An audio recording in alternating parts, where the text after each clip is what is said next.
16वां अध्याय। 5 अध्यायों में भूगोल, भगवान के स्थूल रूप का वर्णन, जम्बूद्वीप के खंड, सुमेरु की स्थिति और परिमाण। राजा परीक्षित ने पूछा, हे मुनिवर, जहाँ तक सूर्य का प्रकाश जाता है और जहाँ तक तारागणों के सहित चंद्रमा दिखाई पड़ते हैं, आपने वहाँ तक भूमंडल का विस्तार बताया है। उसमें भी आपने यह बताया कि महाराज प्रियव्रत के रथ के पहियों की 7 लकीरों से 7 विस्तृत समुद्र हुए, जिनके कारण इस भूमंडल में 7 द्वीपों का विभाग हुआ। मैं इन सब का परिमाण सहित पूरा विवरण जानना चाहता हूँ, क्योंकि भगवान के स्थूल रूप में लगा हुआ मन सूक्ष्म रूप में भी सरलता से स्थिर किया जा सकता है। इसलिए हे गुरुवर, आप इसका दिव्य रूप से वर्णन करने की कृपा करें। सुखदेव जी बोले, राजन, भगवान के माया गुण का इतना अधिक विस्तार है कि देवताओं की आयु पाने पर भी मनुष्य मन या वाणी से उसका अंत नहीं पा सकता। अतः हमें संक्षेप में ही मुख्य बातों को लेकर नाम, रूप, प्रमाण और लक्षण द्वारा इस भूमंडल की विशेषताओं का वर्णन करेंगे। जिस भूमंडल में हम निवास करते हैं, यह जम्बूद्वीप कहलाता है। इसका विस्तार 1,00,000 योजन है। यह कमल पत्र के समान गोलाकार है। इसमें 9 खंड हैं जो 9,9 हजार योजन विस्तृत हैं। ये खंड 8 मर्यादा पर्वतों से विभक्त हैं, जो प्रत्येक खंड की सीमा बताते हैं। इन खंडों के बीच में एक इलाव्रत खंड और है जिसके मध्य में कुल पर्वतों का राजा सुमेरु स्थित है। इसकी ऊंचाई 1,00,000 योजन है। यह पर्वत 84,000 योजन पृथ्वी के बाहर खड़ा है और 16,000 योजन पृथ्वी के भीतर घुसा है। इसके मूल की ऊंचाई 16,000 और ऊर्ध्व भाग की चौड़ाई 32,000 योजन है।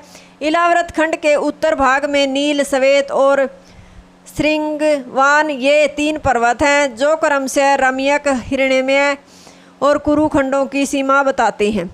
ये पूर्व से पश्चिम समुद्र तक फैले हैं। इनकी चौड़ाई 2-2 हजार योजन है। इलाव्रत के दक्षिण भाग में निषद, हेमकूट और हिमालय ये 3 पर्वत हरिवरस, किमपुरुष और भारत की सीमा बताते हैं और पूर्व से पश्चिम तक फैले हुए हैं। ये 10-10 हजार योजन ऊँचे हैं। इलाव्रत के पूर्व और पश्चिम भाग में माल्यवान और गंधमादन पर्वत हैं। ये केतुमाल और भद्राशव की सीमा बताते हैं। ये उत्तर में नील और दक्षिण में निषद पर्वत तक फैले हुए हैं तथा 2-2 हजार योजन ऊँचे हैं। सुमेरु के चारों ओर मंदर, मेरु मंदर, सुपा, पार्श्व और कुमुद ये 4 पर्वत स्तंभ खंबे के समान खड़े हैं। इनकी लंबाई और चौड़ाई 10-10 हजार योजन है। इन चारों पर्वतों पर क्रमशः आम्र, जम्बू, कदम्ब और वट के वृक्ष ध्वजा के समान शोभा पा रहे हैं। इनमें प्रत्येक वृक्षों की ऊंचाई 1100 योजन तथा मोटाई 100 योजन है।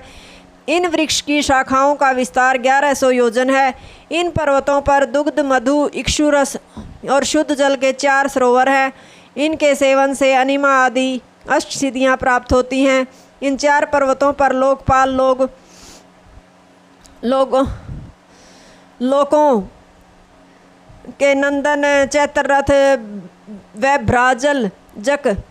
वैभ्राजक और सर्वतोभद्र नाम के 4 उपवन हैं, जिनमें देवतागण अप्सराओं के साथ विहार करते हैं। 1100 योजन ऊंचे मंदराचल पर्वत पर जो आम का वृक्ष उसके अमृत में विशाल फल नीचे गिरने पर फट जाते हैं। उनके सुमधुर सुगंधित रस से अर्नोदा नाम की नदी बनकर इलाव्रत के पूर्व भाग को सींचती हुई बहती है।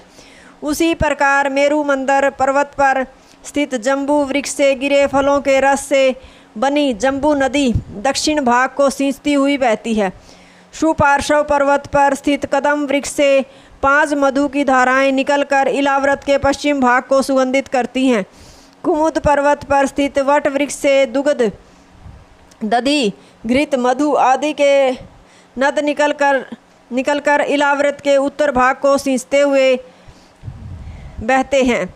इनके सेवन से सर्वदा युवावस्था बनी रहती है। किसी प्रकार के दुख की अनुभूति नहीं होती। सुमेरु के मूल भाग में 20 पर्वत और चारों दिशाओं में विशाल 8 पर्वत हैं, जिनसे वह अग्नि के समान चमचमाता रहता है।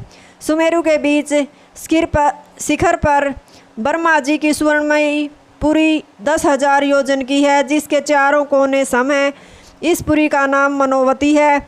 इसके चारों ओर 8 दिशाओं में लोकपालों की 8 पुरियां हैं, जिनमें प्रत्येक का परिमाण 2,500 योजन है। उनके नाम ये हैं: इंद्र की अमरावती, अग्नि की तेजोवती, यम की संयमनी, निरीति की कृष्णांगना, वरुण की श्रद्धावती, वायु की गंधवती, कुबेर की महोदया और ईशान की यशोवती। पंचम स्कंद का 16वां अध्याय समाप्त। हरिओम तत्।